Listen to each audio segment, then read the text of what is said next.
If you want a really profitable business, you've got to go for riches in niches. My guest today has got a £500,000 revenue business that's making £100,000 a year profit.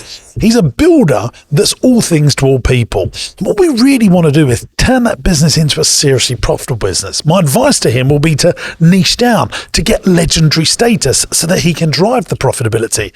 The question is, how does he do that? Well, that's what we're going to discuss in today's show. Hello campers, welcome back to Business Broadcast. I was just about to clean my glasses then, but I decided that's the wrong time to do it. I'll wait till you talk and then I'll clean my glasses. If you are new to this podcast, we do discuss other things, including our guests. More of you are watching and listening than ever before because I think we're doing a good job of helping entrepreneurs. We're doing a good job. Consistently turn up twice a week, giving nothing but value. Yeah. There's no such thing as a free lunch, they say, but there is here. There is here, yeah. Our guest today has a building and roofing company. Yes. He's young, isn't he? He is young. He's doing good for a 25-year-old. Yeah, he's good. One of the things there's little things that you can pick up from people when they're talking. I said, are you satisfied with where you're at in business? And usually entrepreneurs and business owners say, no. They're never satisfied. No. I think even if you ask Elon Musk if he's satisfied with his lot, he'd say no. Are you satisfied? No. Are you content, though?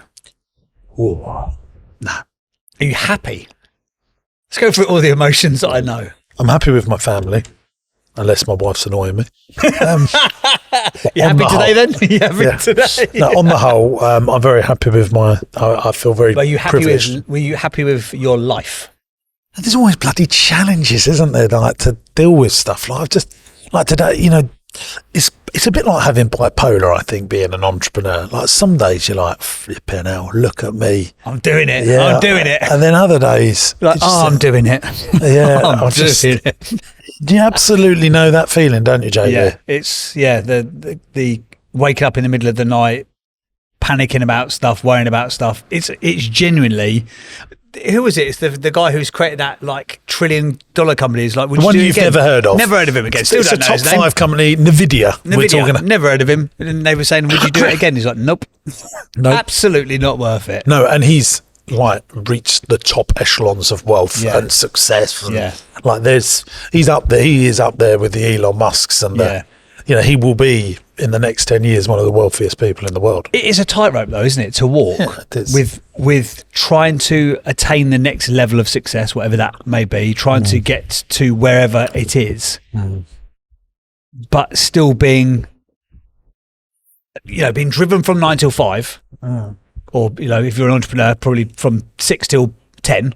But then you go home, and when you put your key in the front door, you have got to remember for the next 90 minutes, 2 hours before them little ones go to bed, all they care about is your time and your attention. And that, I think, is one of the, as an older entrepreneur, or an entrepreneur with kids, that I think is one of the biggest challenges, is that bit when you're like I do it, I have like an hour and a half commute home from my office. Ridiculous place to put an office, shouldn't have done it.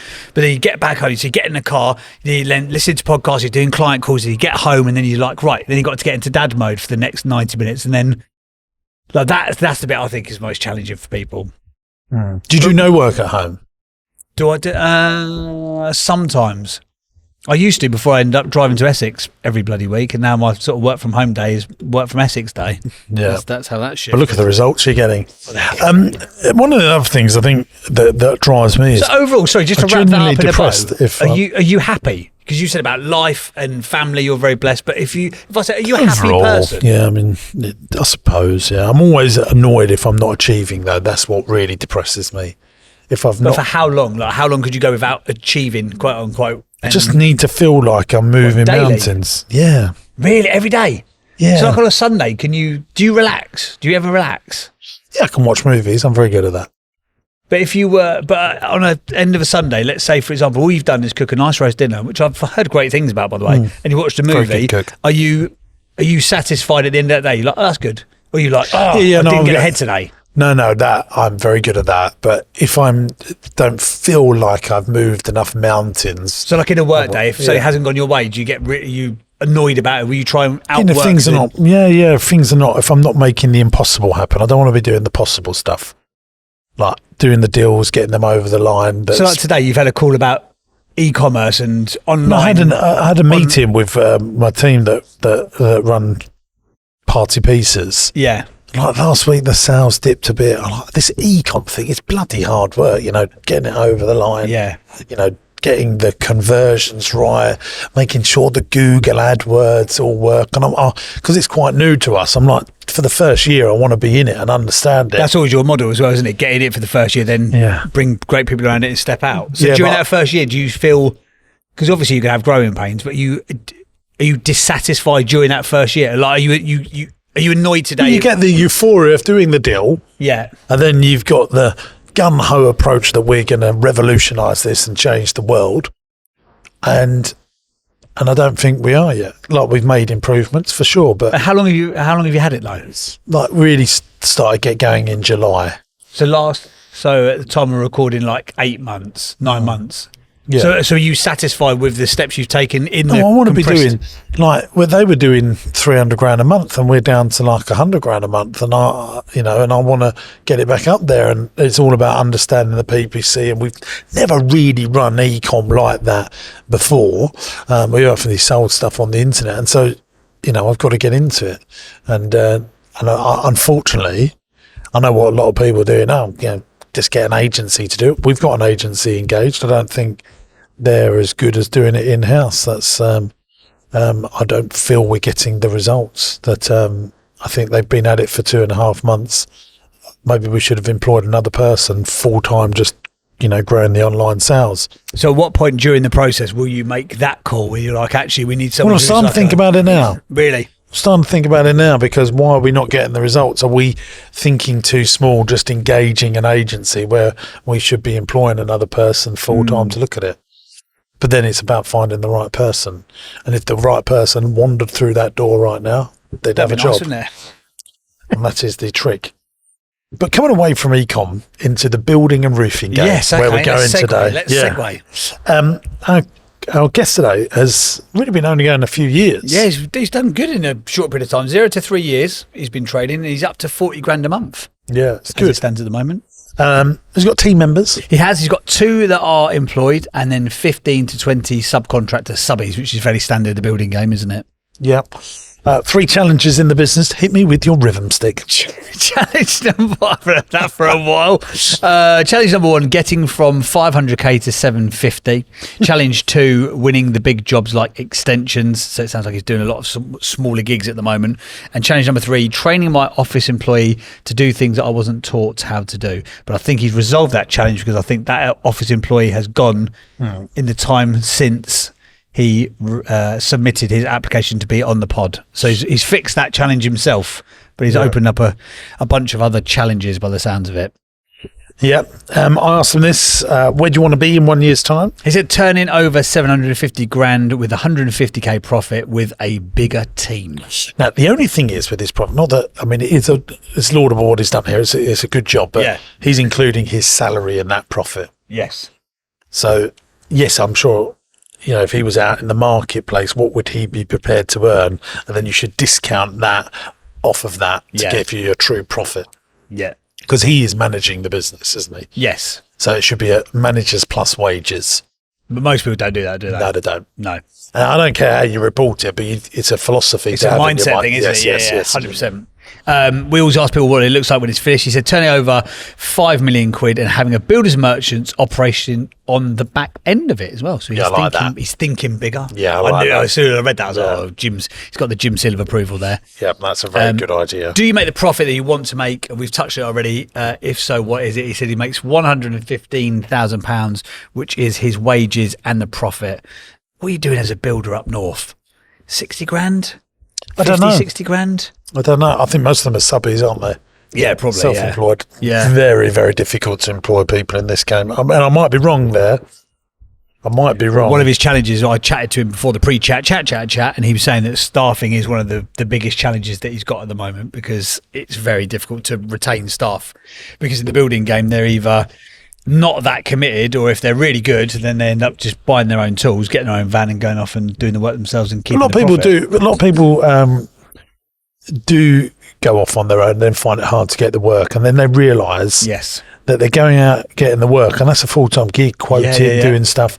People might not say yes straight away, and then you've got to dedicate a lot of time to estimating, haven't you? Yeah. You could be the best tradesperson in the world, but if you don't know how to get a client, convert a client, keep a client, manage a client, there's actually quite a lot to it. And I think the perception is, like, say, hang on a second, well, he's doing what, however much he's charging 10 grand for this job, and we're only getting 100 quid a day. But actually, like I say, the work that goes into it, the generating the lead, the going out and getting the gig before it's probably actually one of the longest sort of lead cycles in terms of sales, isn't it? And obviously you've got probably top end money at the back end of it within this, but realistically, you're probably looking at 6-8 weeks minimum, I guess, from an initial conversation to converting a client. Then you're not taking all the money up front either, are you? You're probably doing it on project based or based on deliverables. So you're a long time waiting for your money. If you're doing an extension that's 12 weeks, you're not going to get all of your cash ain't coming out till 6 months later. Sounds bloody awful now I've said that like that. What does he do day to day with his time in the business? Day to day with his time in the business, he's doing a bit exactly of this. Look, the first thing, quoting and seeing jobs. 40% of his time. Yeah, 40% of his time. So if you're a one man band, you're going to be doing that, aren't you? So half your time's not actually earning money. Yeah. And how many quotes do you actually get? Oh yeah, absolutely. Yeah. And probably people in the trades don't really look at that kind of stuff. Like, what is the ratio to like a warm lead to actually converting people? 20%, so 40% of his time is spent quoting and seeing jobs. 20% is planning. 30% is training the office employee, which obviously he's now saved on, but he's probably just rolled that into having to do the office job himself for the time being. And then 10% of his time is on site, and I'm guessing sort of like project managing and dealing with customers, etc. So, 60-70% of his time is on the stuff to just get the lead through the door, isn't it, realistically, in this space? Yeah. And that's what people don't understand. No. One of the things that I just wanted to say now, I love how you say, come on now. That's one of your phrases. Yeah. What I like have you saying written that. it Well, I down? just like that about people. Okay. You say it a lot, and I want you to say it more. Do you realise you say it a lot? Yeah, I didn't until I watched it the other day back on YouTube. Come on now. I was like, I do say it probably over frequently. Do you ever say it to your wife? Yeah, the answer's always no, regardless of what I'm asking for as well. If she says no, I say, well, it's just to offer to do the dishwasher and clean the kitchen. Fine, you clean it then, I don't care. Something that I wanted to just quickly talk about as another turnover tax that I was talking to say about making a TV show with someone that worked for some work for ITV, and he's gone out on his own. And he pitched a show to you? Well, he made a pilot with me 10 years ago. What was it? It was called Send in the Clown, and it was me going into a business and to try and turn it around. And ITV paid for the pilot. Yeah, and we got very close. Oh, really? Oh, this is good. And in true James Sinclair style, so he said, I've left ITV. He just made Britain's Got Talent or America's. He's like a proper hire, really good guy, called James. Really knows TV. So I'll set up my own production company. I said, well, how do I get a TV show where I've got control over the edit and I've got the moon on a stick. Yeah, well, he said, we have to pay for it and make it yourself. I went, well, let's do that. He said, yeah, but they might not buy it. I said, well, if they buy it, we'll put it on YouTube. He just looks at me like I'm some fool. I went, well, what's the risk? If the TV doesn't buy it, I'll put it on YouTube and make an amazing 6-part episode. And then he went on to tell me how much it costs. And then suddenly... So like a TV show is anywhere between $250,000, $500,000 an episode. Yeah. I mean, proper money. Yeah. And one of the things that deters people from making them, and he now just starting out, talking about turnover taxes, again, stopping people getting stuff over the line. Insurance premium tax. You will pay this every year on your house insurance, on your car insurance. Gordon Brown brought it in. It didn't exist 15 years ago or whenever he was in, or 20 years ago, there was no insurance premium tax when I started out in business. Then it was 5%. It's now 12%. So he was saying whatever the value of your production is, that's usually what the insurance cost is. And then you pay the 12%. I was like, just turnover taxes stopping. So on that sort of a project, £250,000. So you're looking at 12% of £250,000 would be your insurance. Yeah, that's how they work it out. And then you've got the IPT on top. So you got 12% of. So you got about 30 odd grand an episode in tax insurances and tax for the insurances. Yeah, I mean, then you've got all the other turnover taxes, business rates, VAT. Yeah, it's disgusting. So you can say that to ITV. We'll save 30 grand an episode. Me and Chuds will just do it off the cuff, and if we hurt ourselves, we hurt ourselves. Say Chuds is a skater anyway; he'll be all right. He can point and shoot. We'll be all good. That's crazy, man. So I'm just looking at the standard rate of 12% and a high rate of 20%, which applies to travel insurance, electrical appliance insurance, and some vehicle insurance. So just to give you an idea, I'm paying about £60,000 a year in tax to insure my companies. Wow. And that's another 2 people's salaries, isn't it? I've got to turn 600 grand to pay the 60 grand in insurance premium tax. That's crazy, isn't it? It's ridiculous. We've got to sort it out. We're just going to tax our way into dreary no growth. It's what we seem to be doing at the moment. They should. Well, ITV special sending the clown the Commons special. Yeah, well, send you into government. I write to MPs all the time, Joe, but it just really gets on my wick how much. Would you ever do the political thing? I'd love to advise them. I'd love to go on like Question Time and all that, and really. Yeah. I don't want to be held back, because I suppose as soon as you're in the gang, you can't say that. Yeah. Well, I want to say that because it's stupid. My pal got kicked out of the Conservative Party for that. Did he? Yeah, he was the mayor of Bromley, and he was the local councillor for Chislehurst, which is like a posh little leafy suburb. And they were like, "You've just got to stop saying all this stuff, Ian." And he was like, "Nope, it's stupid." Yeah. Like, yeah, but Bob Neal, you've got to back him up. And he was like, "Nope. It's stupid." Oh, yeah. And they were like, "Okay, Ian, we'll take your blue badge off you and see you later." Yep. Should we get a guest on? Yeah, I think who's we probably should. today? We've covered politics and taxes and all the rest of it. Let's actually help him, shall we? Hey gang, James here. Great news. Business Masterclass is coming back to London. This is my ultimate 2-day event that will grow the profitability and size of your business so that you can have a commercially profitable enterprise that works without you in it. I've run this event before. People absolutely love it. We get rave reviews, and I'd love for you to come along. Imagine 400 business owners in a room serious about growing their business. Imagine the connections you can make. I'll be on stage teaching you all the stuff that I've learned over the last 20 years in 2 days to seriously scale your business up. If you want to find out how to buy companies, raise finance, get customers, and make your teams as profitable as possible, then this is the event for you. Look, it comes with my 100% money back guarantee. You come along to this event, and if at the end of day 1 you go, "Do you know what? I haven't got 10 times value out of what I've paid for this. I'll just give you your money back." And here's the great news. Tickets are only a few £100. And there's no sleazy sales on the day. It's just me delivering all the stuff that I know about growing businesses.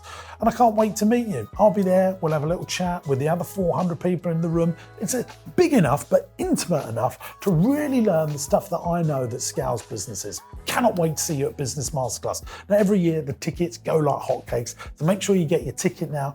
The tickets are £299 as we're making this video, but they grow in value depending on how late you leave it. So get your tickets now before the price goes up. And I'll see you at Business Masterclass to grow your business. Lewis, are you there? I'm here. You okay? Thank God. We're very well, thank you, my friend. First and foremost, we think you've got a good little business here for 25. Doing 100 plus grand a year, I think that's good going. JB's jealous. Yeah, I'll take that. Yeah.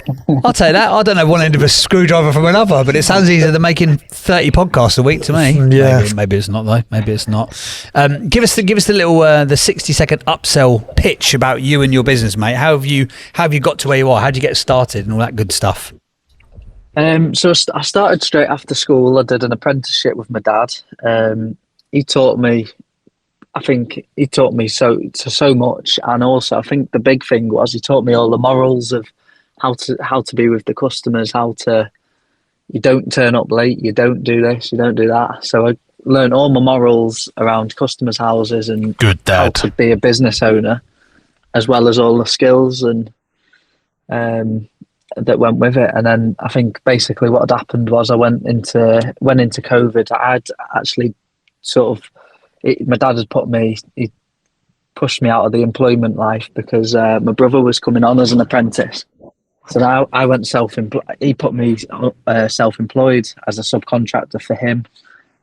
So then COVID came around. There wasn't really much work on, but I was sort of a bit more laid off than what I was. So I thought, right, I'm going to start looking for a bit more. I used to advertise anyway, just to do little foreigners, probably from when I was about 18, doing like little pointing jobs and all that sort of stuff. But yeah, that's just in COVID, I started advertising a bit more just to try and keep myself in work.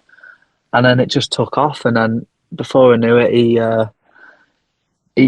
he said to me, right, it's time to come back now. And then I said to him, yeah, that's fine.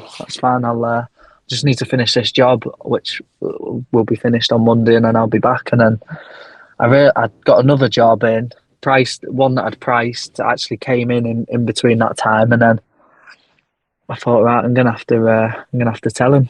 So I got my mum to tell him. Was he disappointed that you didn't go and work for him? Yeah, I think so. Yeah, I think he never showed any. He didn't show it, but I think he might have been. Get him to come and work for you, by the sounds of it. Sub him back in there. I do. You do. I do. With he's got my brother and an apprentice, so it's really handy, to be fair, because he's at the time now where he's stopped doing bigger extensions and stuff. He just wants little roof repairs, little pointing jobs, little garden walls. It's really handy for my smaller jobs and also on to the bigger jobs, because if he's 2 or 3 weeks booked up, he stops answering the phone because it just overwhelms him. So it's handy for us because I can just sort of, hey, can you do a day in a couple of weeks' time? And he's normally got a day here and a day there spare. Well, I was going to ask you how you got your first customer, but you just went out there and done some Facebook stuff and watched it come in, yeah? It was actually little booklets, like little local magazines. Yeah. Oh, you put little ad in? Little ads in local magazines. They're powerful, them little local mates. They are. They still do me. Yeah, they still do me well now, and I could never. When I have been too busy, I've taken them out, but I think I've only done that for about 3 months in 4 years. So, how much do you spend on advertising a year or a month? So, should know that, shouldn't I? Oh, just roughly, Probably around 500 a month or a year. A month. Yeah. That's good. I don't think there's a lot of builders doing that. No, definitely not. They will all rely on word of mouth, and whilst that's lovely, and we'll lap all that word of mouth up, just spending a little bit on getting customers, especially in them local magazines, that are like perfect for that. Like leaflet drop through doors. We had someone on, didn't we, a few weeks ago that does wheelie bin cleaning. That's right, yeah. Got 1,000 customers by knocking on doors locally. Yeah. By the time this comes out, customers bloody hell, listeners will have been able to hear from it. There's just one of the things I just want to quickly, now let's get into the challenges so we can give you some good stuff. Challenge one is getting from 500k to 750k, but I'm going to fast forward a little bit because one of your questions that you'd like to ask us at the end is, hi James, how would you grow my turnover? And then where would you like to be in 1 year's time? I am answering all these questions in a roundabout way. You'd like to have a builder's merchants. I think that is such a fantastic idea because having a location really gives trust around your business. It's a great recruitment tool. It's a great way of getting your prices cheaper when you want to sell your business. Lots of people want to buy it from you because you've got that location. You can end up buying the property, which is a really good pension plan, yada, yada, yada. So that's there. Now, the thing about growing your turnover, so yes, we're doing all that long form planning, but I wrote down as I was talking to you, especially in this space when I've spoke to lots of people on the pod before, you need to be laser focused on who your dream customer is, working out your perfect customer avatar, because that is, to me, JB, what great businesses do. Disney know this, the Ritz know this, Harrods know this, Apple know this, Rolex know this. And I think what a lot of entrepreneurs and business owners do is try and be all things to all men. Yeah. And if you can be when I've had lots of successful builders on the podcast, or tradespeople, let's call them tradespeople, the people that specialise within a sector or size of business within the sector are the ones that win the day. I do think that that's one of my big challenges, because we're builders. It's like I'm really limited. I'm really it's trying to find someone, and I've got someone that does do. He's turned his hand to everything that I've needed him to do, which is I think you're missing the point 4 there. or 5 trades. Oh, sorry. Yeah, it's not like being a specialist electrical contractor, not being a specialist builder. But let me give you. It's like branding yourself with your specialism, or niching down. I live in a grade 2 listed house, and we want to have an extension. And there's a specialist builder near us that just deals with grade 2 listed properties. All the churches use them, all the houses like mine use them. They call Bakers of Danbury, and they specialise. Sounds expensive. They specialise in that sort of property. Yeah. They know they know all the nuances with the planning, all the listing nuances. Great relationships with the planning department, probably. Yeah. So I don't want them to listen to this, but I'm predetermined for my extension to buy from them. I don't want to put it out to quotes, because I know they're the specialist in the area. They've got a amazing reputation. And when we have had people on, I think about Luke Tilbury, who's a client of mine that does high ropes. He's a tradesperson that does high ropes cleaning, cleans the Shard and places like that. He's not a window cleaner, but he is a window cleaner, but in a specialist niche market. And people trust it, because if you want the Shard cleaned, he's the people for you. And because he's gone into a niche and a specialism, he dominates the niche and becomes the go-to expert. And when you're an expert, you get the big money, don't you? Yeah. And I think a lot of builders will go, we'll do your garden, we'll do your landscaping. You want your roof repaired? Yeah, we do. You want an extension? Yeah, we'll do that. It's the same with the kitchen game. Like the specialist kitchen people that only do kitchens that are £250,000 plus, like they just remove a lot of noise, because the people that trundle into their showroom, they know what they're going in for. Like walking into the Rolex shop, JP. People know that they're in for a 10 grand plus day out here. You know, there's not a Casio next to it. Do you see what I mean? Yeah. I got that. Yeah. So if you really are laser focused on who you want your dream customer to be, things change. Okay. So something that I've started watching, this guy on YouTube. He actually came on your podcast. He told me. I couldn't find the podcast though, but anyway, he's started a YouTube channel. He's a builder. He's got 40 odd lads. He does extensions, but and he advertised that he does a bit of mentoring. So I thought, right, I'm going to jump at that and go and have some. So I've bought a package with him. Got 10 sessions and blah blah blah. And one of the things that he said was to not turn anything down. He said, as long as it's got your profit margin on it, he said we will go from what he said, we're tendering at the minute for a £3 million job. But he said if someone wanted us to go and fit a cabinet on the wall for 50 quid, he said we'd do that as well. Well, short term, that definitely works. Short term, and this is where you have that 4 company philosophy. And if you look at the history of all companies, even let's look at Ferrari, Lamborghini. You know, Lamborghini used to make tractors. Tractors, yeah. You know, and they make everything, and they still actually do make them, very expensive tractors. But usually the smart companies niche down and broaden up. But most entrepreneurs broaden in a grab for turnover. Let's do anything we can to get cash flow in the business. And then you find that you start doing stuff at expertise levels and you make the money. I was thinking about, we had Charlie on, didn't we, the dog guy? Yeah. People love that podcast, that episode. And he's selling dogs at 8, 9, 10, 12, 15, 25,000 pounds.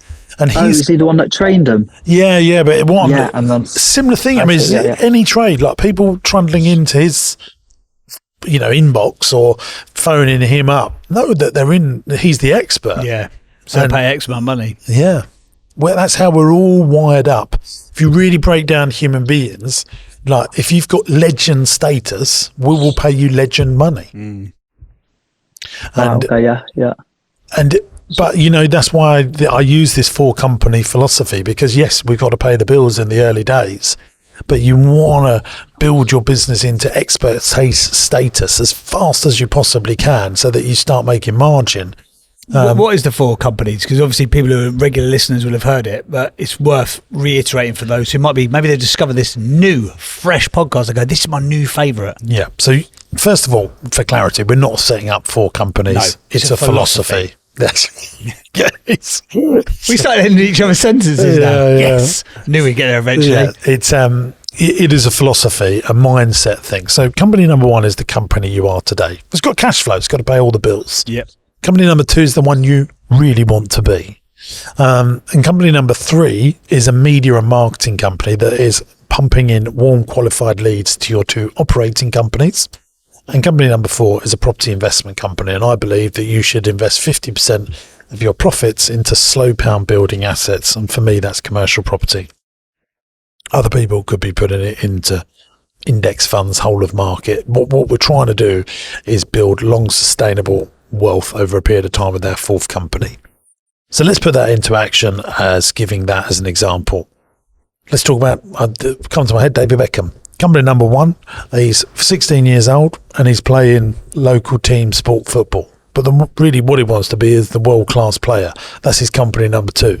So he's doing everything in company number 1. He's playing all these little pitches, things that he doesn't really want to do. He's doing the practice. He's in the garden, like it's building him up to be the David Beckham brand that we know today. Company number 3 is build the David brand product marketing business that's pushing in leads into the operating companies of all the other things that they do as a Beckham brand Beckham, yeah, which is arguably one of the world's most valuable personal brands. Yeah. And then company number 4 is he funnels loads of cash into property. I mean, the Beckham family own copious amounts of assets that have appreciated over a period of time. But what a lot of people want to do is go, well, I want to be brand Beckham, but I don't want to do the work to be 1 and 2, yeah. But all the stuff he was doing in company number 1 allows him to get to be in company number 2. Now, to have company number 2, like David Beckham or a Rio Ferdinand or any, super established sports player, they are laser focused on where they're going to go and what the dream vision looks like. Now, the first stage is very good for you. Is you need to think, well, what do I actually want this to look like when it's finished? And I think you've got that. You've got the builders merchants thing, but like that Bakers of Danbury story that I told you about, if there's a church that needs a new roof, they want a specialist doing it. They will pay a premium to look after that 500-year-old building and pay a premium to get the listing people over the line, the local council over the line, for them to have faith in the person that's delivering the work. And the same with medicine, isn't it? Like if you've got a problem, you want a specialist doctor, not the general doctor. Yeah. But there's more general doctors than there are specialist doctors. And let me tell you now for a fact, my little chickens, the specialist doctors earn the money. Yeah. What do you think, Lewis? Yeah, I like the sound of it. But that doesn't mean you deter from bringing in cash flow now. If you spend more time in entrepreneurship, you will become more fussy about who your customers are. You just will. Anyone that, all the right people that we will know, the ones that are making money are fussy about who they work with. Yeah. But often started out exactly like most businesses, that you take the work that presents itself to you in the early days, but you've got to very quickly almost develop a sense of business arrogance. Like that's not the client for me, because otherwise you keep yourself stuck. There is like a real, I don't know whether it's probably different sector to sector. It's the Rolls Royce story that we spoke about, 6 episodes ago? Yeah. It's all this. I don't know why anyone listens to this podcast because it's recurring themes. It's all the same notes in different orders. If we was playing a musical instrument here, but it's the story. I don't know if you've heard me say this, Lewis, and I will condense it down to 20 seconds. Guy walks into a showroom of a Rolls Royce dealership, asks to see the owner, and says, I'd like to buy that £200,000 Rolls Royce. I'll give you 180,000 for it. And the owner of the Rolls Royce dealership says, well, obviously this isn't the car for you. You can't afford it. Come and have a look at this cheaper one we've got over here that's within your budget. The multimillionaire then goes, no, I want to pay the £200,000. But the Rolls Royce car dealership owner, you ain't the customer for me. I ain't going to sell to you. Yeah. And as soon as you can get into that that realm. There's something magic that happens as well when you've got that level of clarity on what you're offering. I get it all the time. You know, I'm definitely not at Jimbo's level, and I'm in a very different sector to you, Lewis. But we have now got standard prices. I don't negotiate. I don't drop discounts. I just don't do it. It's that simple. That's the price. And I've had it recently with a client who came back to me and said, well, what if I want you to do a series for me, but you're too expensive? I said, well, then we're not the agency for you. See you later. And he was really rude about it on an email, to the point where I was like, I'm going to end this conversation. Good luck finding someone. I wish you well. And then his PA had to get in touch with me the following Monday and make him phone me to apologise so that I'd end up working with him. But I was just like, I'm not going to move on the price. The price is the price. Yeah. But you have to, that first couple, you're like, oh my God, because you want the work, but you've got to have that quote unquote business arrogance to go, that's not the customer for us. Yeah, absolutely. And draw your line in the sand. But there's also another thing. What human beings want is deals. They want deals. Yes. And discounting is not the way, but do offer deals. Like anyone that listens to this, offers are amazing. Yeah, bonuses. Offers, like people just want to feel like they've got a deal. I'm the rich people, wealthy people that are like the top 1%. They just want deals. Yeah. You know, and you have to you have to lubricate sometimes. How would you bring that into my, how would you bring that into my business if you were selling an extension? Because something that me and a kitchen, I don't think you'll like this either. I'll tell you what. You're not going to like this. That's a great way to frame a conversation, Lewis. You're not going to like this. I go to B&I. Oh, he's not going to like this. You're right. Well, I might go to B&I for his business. Oh, for trade, yeah. Yeah, because it's all localised stuff. Yeah, it's great for trades, to be fair. Yeah, good for trades. They have to give you leads. Like they have to by default. Yeah. And we've got a good little power team in there. And the kitchen fitter spoke to me the other day, and he's thinking of, because whenever I recommend him to an extension or something, not whenever, but sometimes he's lost quite a few to Ren because they do 0% finance. So something that's an that offer. he was saying was and absolutely you should be doing that. So I was just thinking of when I spoke to him, I thought, oh my God, I could bring that into an extension, because I was thinking, I don't think there's many builders that actually offer finance for an extension. And that's easy to do now, because Ren are not giving the finance. They'll be partnering up with a Barclays or a ClearPay or a Klarna. That stuff is, I mean, I've got 0% finance paying 3 on party pieces now on Klarna, ClearPay, PayPal, paying 3 or whatever it is, and every day people use it. So the one that he found was it's like 10%. It's like 10% over 2 years. No, 10% a year for 24 months. Or it might have been a little bit more, but he would have to pay. Company said, they said that he would have to pay it. Yeah, but then you just work that into the quote. Just put that into the price, and then say, right, if you want to finance it over 2 years, it'll be this much with the extra 10% interest. I mean, that is, or discount it and say, if you want to do it cash, it's this. That is so important to offer that. Payment plans are absolutely crucial. I bet that'll increase conversions by 20% just by offering that. Yeah. You just give people the ability to say yes. Do you know what? Also, even if people don't say it and you offer it, people think that's nice of them.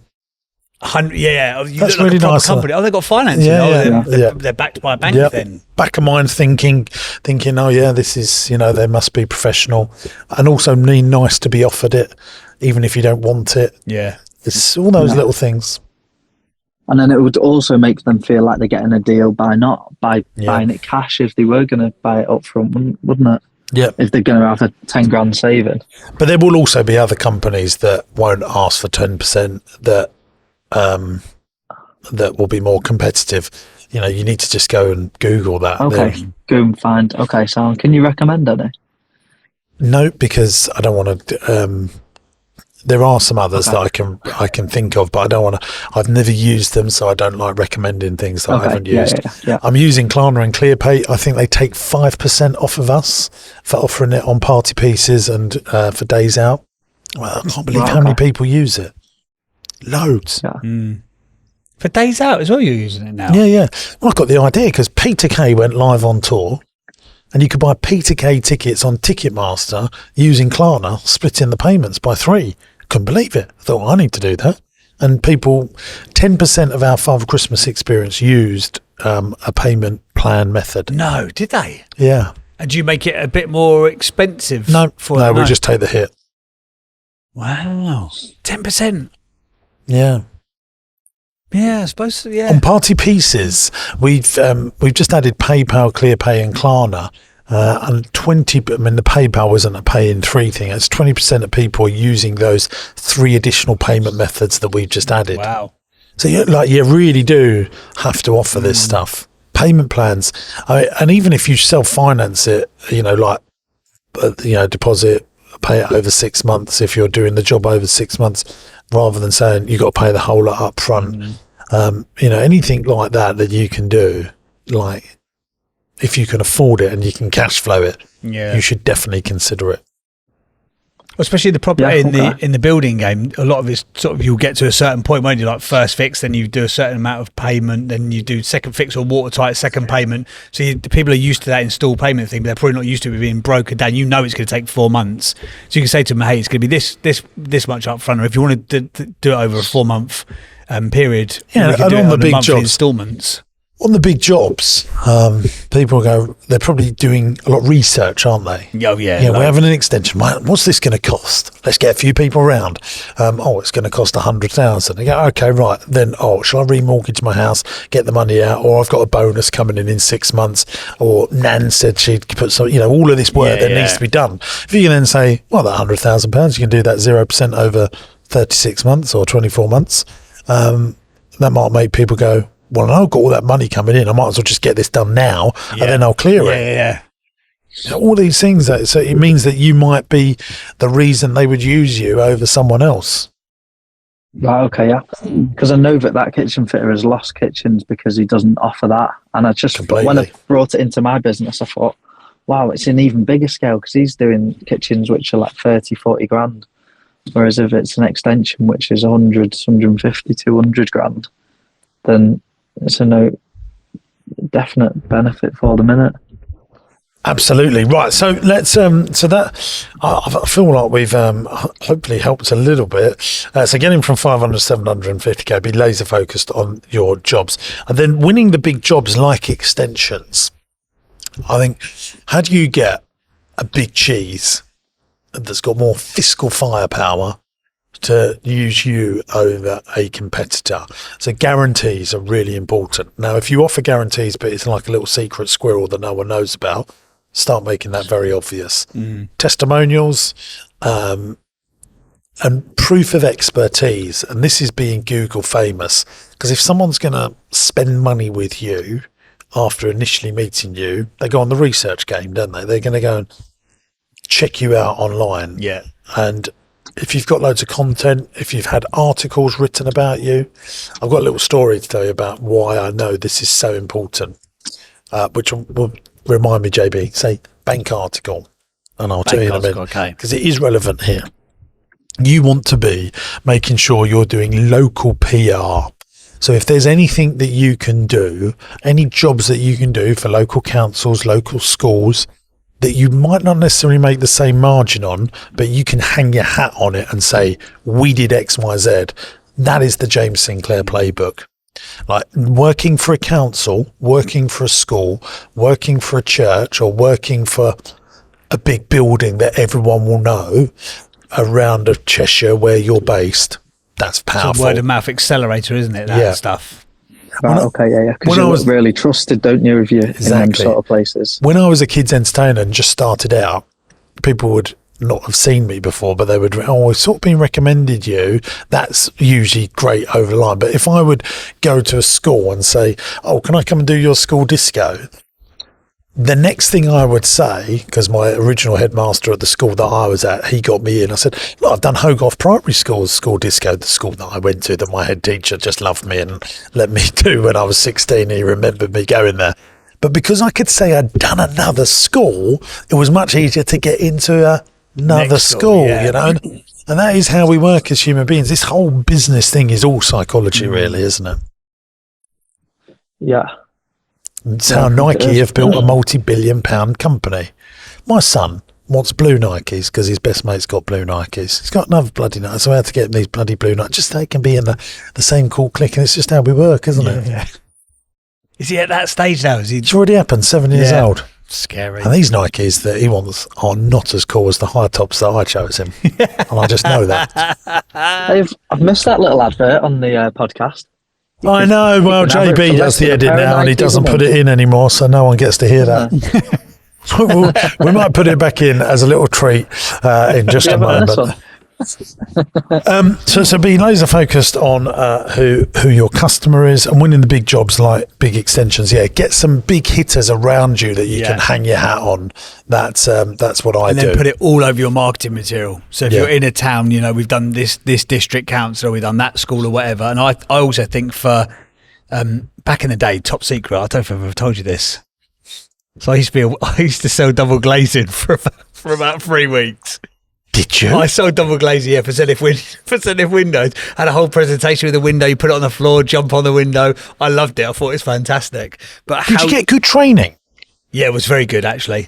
It was very, very good. Yeah, we went up the road. We went to Bishop Stortford, and there's just like, now I look back at it, there's like 150 like smarmy salesmen in a hotel learning how to sell. But the point was, how you leave the house is really important, because they are going to get other quotes and they will only remember how you made them feel. So when you go, leave them a nice brochure, leave them something that's really, again, if you're going after those extensions at 100, 150 grand, leave a like heavyweight paper.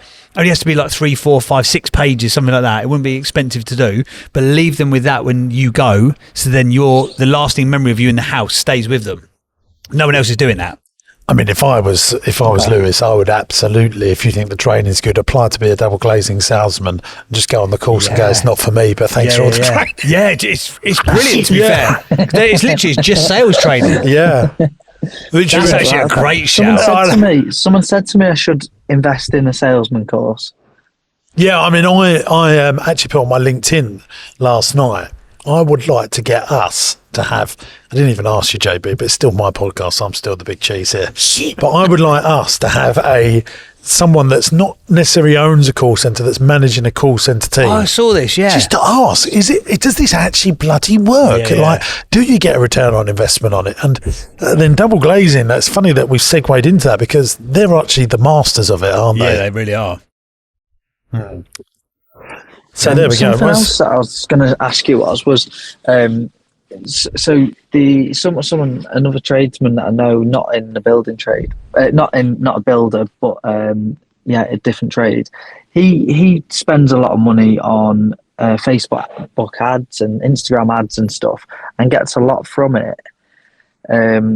But I spend 300 and odd quid a month. It's not enough. That's for why. A social media company to sort of put posts on, and like people doing all the little short videos and stuff. Which obviously since I've started that, it hasn't. I've done it. I've got it going more just to have a presence, so when people click on, they can see that we're active and stuff. But it doesn't get me any customers. Yeah, so that's a waste of £3,600 a year just because you think you should be doing it. Yeah, and it's. I would much rather be putting £300 a month into paid for ads on Facebook if it was me. And that's not enough if you want to get good results, I don't think. But I don't know if it's localised. Maybe it's not as. No, he's talking about organic there though. He's like doing the post and doing the posting for him. Organic thing. It's just not. It's No, I'm saying take the £300 and put it into paid. 100%. Rather than with lead generation forms. I mean, I think if you put £300 in a week, you would get some leads, wouldn't you? As long as the ad's good and it's paid for and it's good, and there is definitely worth putting some serious time into researching how to do a good Facebook ad. Yeah. Right. Okay. And you do that yourself rather than getting someone to do it. For that sort of money, you'd have to. I think, do you know what? Right, if you can afford it, you get good education out of losing money on Facebook as well. Yeah. I don't want to say this terrible advice, but it's not worked 6 months in. No, but I think probably longer than that. So. But Facebook also do have a call centre team, don't they, that help you. They get someone on the phone that will help you. There's so many videos on YouTube about how to, because you haven't got to do anything like really that clever. You've got to do retargeting, pixels, all that kind of stuff, email sequences. Yours really can be front of mind. Are you in, hey, if you're in Glossop and you're looking for an extension, we're your people. I realise that Glossop is also not in Cheshire. Terrible geography, but you get the point.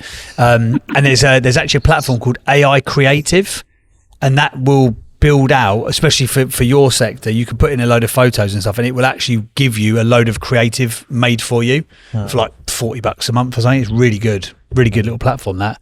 But yeah, between YouTube but I also think for that sort of money, and again, because it's almost inconsequential, you go, that's only £300 a month, but as you said, that's £3,500 a year. Yeah.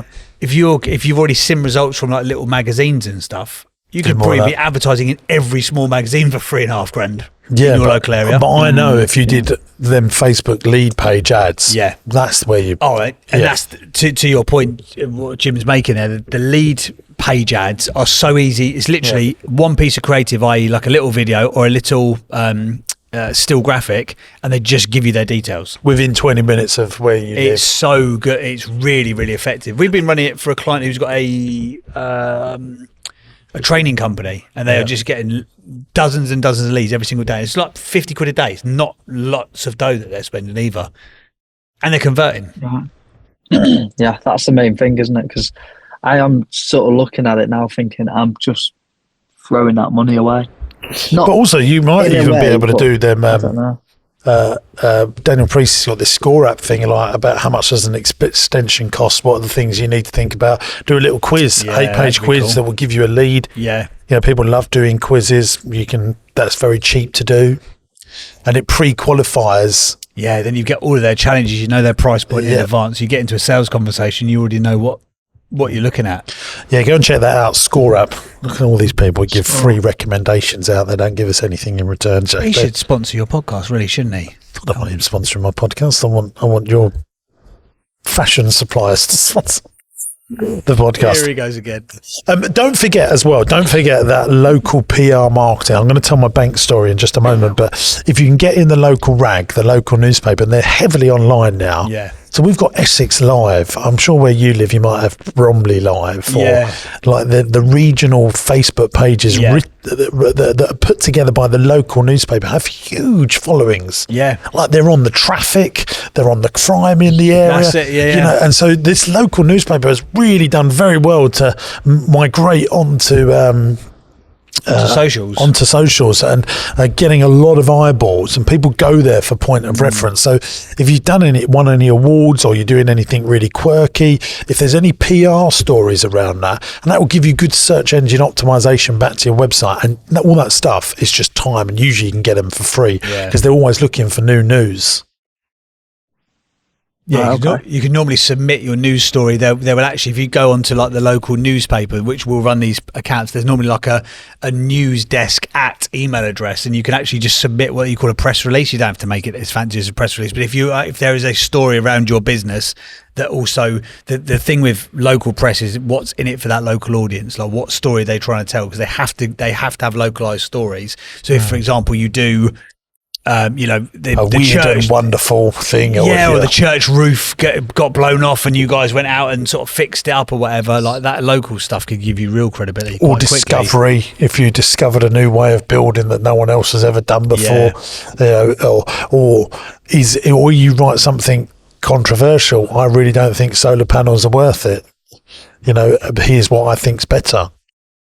Before you make your big investment, all those things into localized news, like people will then, we're thinking about getting a builder. Boom. I mean, that's what I will now tell the story. So if the local rag gets in touch with us, and usually to write a story about Rossi, because it's localized ice cream. They love Rossi, don't they? They love talking about it. We'll always say yes, and I always made the time. So they came and made a story about how we're turning Rossi around, because we bought it 3 years ago. And then they did a sub-story called Who is James Sinclair? Which I didn't know they were going to do, the new owner of Rossi Ice Cream. So it's little tiny stories. We can put them up on the screen. I think that'd be quite handy, don't you? Yeah. Let's put them up on the screen. But I will show them to you, JB, so you can understand. So this one is, who is James Sinclair? Rossi's enthusiastic boss, yeah? I think that's a fair assessment of you. Behind the scenes in at your Rossi net and Ice Cream. Oh, it's good, isn't it? That's a proper spread. Yeah. So What newspaper's that then? The local the ones Echo. here? The Echo. It's, people, they write so much about us, people actually think I own it, which I don't. I think I've got shares in it. No, I've no interest. Anyway, so the point of the story was, yesterday I had a meeting with a bank that have been trying to vie for my business. And he comes in with his little notebook and he's got those 2 stories printed out, stapled on his notebook. And it's just a little reminder that in a mini way, he'd brought into legend status because someone else had wrote about me rather than me tell him about me. And so that localised bank manager that was for quite a well-respected world private bank that likes entrepreneurs, they're a 300-year-old bank. He didn't ask for my accounts. He would need that to do anything, but he bought into the PR, YouTube, podcast, writer of books. But in this case, this had just recently come out. He'd obviously done a quick research before coming to see me, saw those 2 articles, printed them out, stapled them to the notebook and brought them into me. He didn't reference them, but he's obviously just seen them before we come in. He said, so I see you got 1,200 staff. They mentioned that in the article. And there's another little reminder that was probably the most important thing about the article, because if I get what I want to get with him, that's bloody brilliant. That article has paid for itself. Well, I haven't even paid for it. Yeah. It's, the time investment many times over. The great thing is, with localised press, if someone then searches your name, because of how many backlinks and stuff on newspaper websites, it's most likely it will be the first search term that comes up. Obviously. So then all of a sudden a potential client goes, oh, hang on. So you've probably got either like Trustpilot, because again, a lot of the backlinks, or Google, or your Google stats, or your Google reviews, and then a newspaper article. In terms of know, like and trust, which people have got to build a lot of to part with big sums of money, you're halfway there. Yeah, and search double glazing, selling techniques, and you're in, absolutely, mate. And search engine optimization is so important. I get slagged off that I don't. People say, "Oh, you don't believe in it." I absolutely believe in it, but it takes 10 years. Yeah, it takes time, and it's like building an organic YouTube channel. You've got to know how long you're in it for. What I don't want people to do is not do any work waiting for SEO to kick in. That just for your clarity. business will be dead by the time it kicks in. SEO absolutely does work. You should be doing it. And then really, SEO, let's just remove that and call it PR. Because if you're doing articles in newspapers, going on news channels, you're all over the internet. Yeah, of course you're going to get all that juicy backlinks. But on your point about news, JB, it's one of the most important things you've probably ever said since you've been doing the podcast with me. About time, wasn't it? No, but it is absolutely true. I always remember this. Google ranked the BBC as more important than Google on the internet. Because it's really a news website. So they see the BBC and government websites and education websites as absolutely paramount importance. And so I think if you do get links back from a newspaper, then Google will see that as, well, this isn't important, it's established and all that good stuff. We chucked some stuff here this afternoon, Lewis. Did any of that land? Did some of it land? Does it all make sense? I think I'm gonna have to listen to it back. Yeah, me too. I've got loads. I've got loads and loads from today. Also on the builders merchants thing, I've got some friends that have got builders merchants, plumbers merchants, electric merchants, and I had dinner with him about a year ago. Just a word of warning: he makes money. You turn a lot of money. You make very small net profits, and you will get knocked a lot. But that doesn't mean you shouldn't do it, because people go bust in construction all the time. So you want to make sure you've got good insurance policies, which you will have and he has, but the insurance policies are expensive because the insurance policies know that people go bust in construction and they will have to pay out. Yeah, it's not like so you pay the insurance company £500,000 a year and they know that they're giving at least half of that back to you. And so you want to be, that is just part and parcel of it. But I definitely think if I was in your business, I would be doing that, because it means that you might be getting a 15% saving on all your materials for the jobs that you do. And you might not think 15% savings a lot, but once you start doing £10 million a year, that's £1.5 million savings on your construction costs, isn't it? And if you're the builder who owns the builders merchants, how much sort of credibility does that give? Absolutely, yeah. And you're going to get all the best jobs. And if you own the property Yeah, they that's operate out of, would be just beautiful, baby.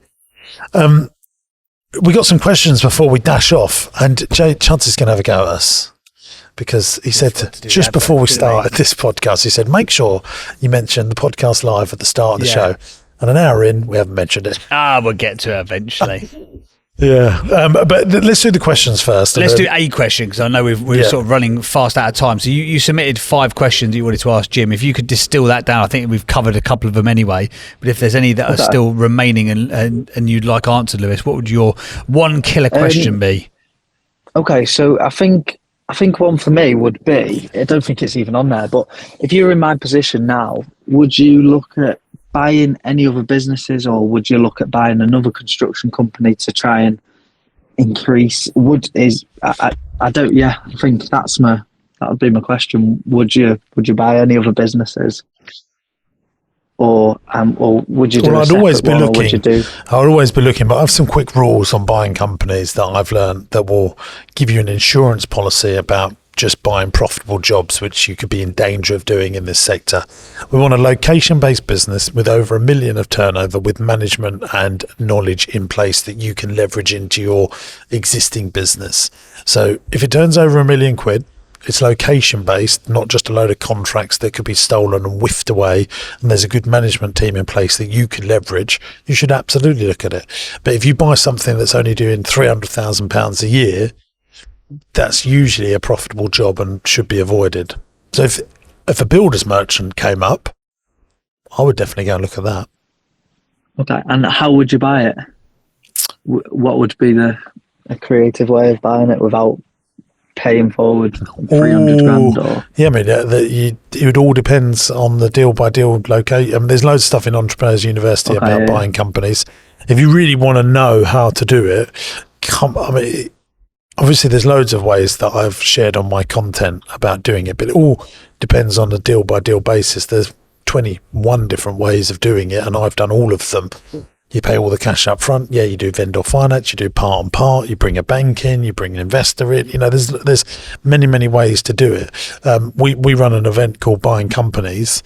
It's a whole day that I do that. Only a few £100 for the ticket. If you want to come along to that, speak to Nige, and he's listening in, or he'll get in touch with you. But if that's seriously your game plan, you do want to really learn how to do it and learn all the different creative ways of doing it.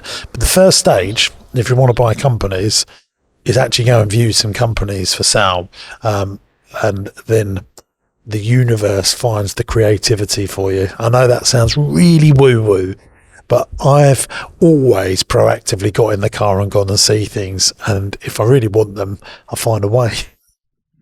Right, okay, yeah. Most people don't get in the car and go and see things. What they do is they Desktop go on Google. research. Yeah, desktop research, exactly that. And that's what they do. Because you don't know, you could go and see the owner of a builder's merchants. You go, cool, he's 25, he needs to go. He can really look after my business. Yeah, pay me over 10 years if you want, mate. Right, okay, yeah. You know, like that. Is there a formula that should work to? No, because I think if you're buying property and you would have a formula that works, but businesses are very different, because you might be prepared to take no money out of it for 5 years and just pay off the vendor, or you might have some money to put into it and a bank comes in with you. You know, there's grants available. I know loads of different ways of doing things. Right, okay, yeah. Okay, sounds good. Hopefully I'll see you. Have you been to one of my seminars? I've not, no. Oh, mate, you need to come along. You love it. You don't know. You're born, you lot, do you? You would get. I can say as the person who doesn't deliver it, it's very good. Yeah. I've sat in the room twice. I can sit in the room again. And guess what? This time, I ain't paying for a ticket. No, I know. You're in the circle of trust. Pardon, say that again, sorry. I saw it in the small print that if you applied to come on the podcast, you don't have to pay. Did you? Yeah. Double check that again. I think it says if you pay double. Host the podcast. I'm sure it says pay double. Yeah. Nige will get in touch with you to see and we'll do you a deal. The other thing that I need to say now is we must mention. Yes. about Business Broadcast Live, because if you've got £32 spare, we'd love to see you at our podcast that we're bringing live to London. So the format of this show with some added razzmatazz.